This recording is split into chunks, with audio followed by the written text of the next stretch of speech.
Alati, kõikidel aegadel on olnud inimesi, kes on rääkinud, et praegu kõik läheb halvemini kui mingi aeg tagasi, sõltumata sellest, kui halb on tegelikult olukord, kas maailmas, riigis või üldse ainult enda elus. Minu arvates on see ainult ühe konkreetse inimese hinnang ja sellel pole tegelikkusega mingit seost. Kõige näitlikum on minu jaoks see, et sõda toob endaga kaasa õudseid asju ühtede koju, teistele aga rikkust ja teaduse arengut. Ühelt poolt nälg ja hukkunud, teiselt poolt õitseng.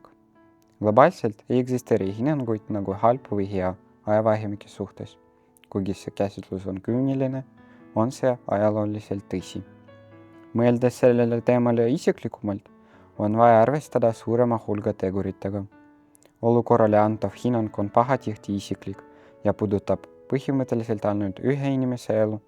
See tähendab, et inimene võib sügavamalt ja laiemalt mõelda küsimusele, milline aeg on praegu. Tema teab oma minevikku, tunneb oma soove praegu, unistab ja mõistab, mis on hetkel võimalik ja mis mitte. Siin ei tohiks mõelda ainult, et kui oleks teinud midagi teisiti, siis ei pruugiks praegu olla parem aeg, kuna ei ole päriselt teada, mis oleks juhtunud. Siin jõudsime kohani, kus inimene on otsustanud, milline aeg tal praegu on. Ükskõik, mis ajast ta on hetkel, mis aeg oli varem ja isegi kui ta tuletab endale meelde kogu elu jooksul, et käes on halb aeg, nendel mõtetel pole mingit tähtsust.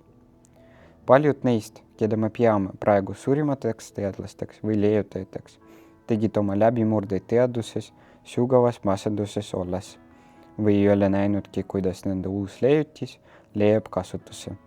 Kui palju on kunstnikke, kes pole näinudki oma teostes suurejoonelisust. Nendel oli lihtsalt eesmärk ja unistus teha elus midagi olulist.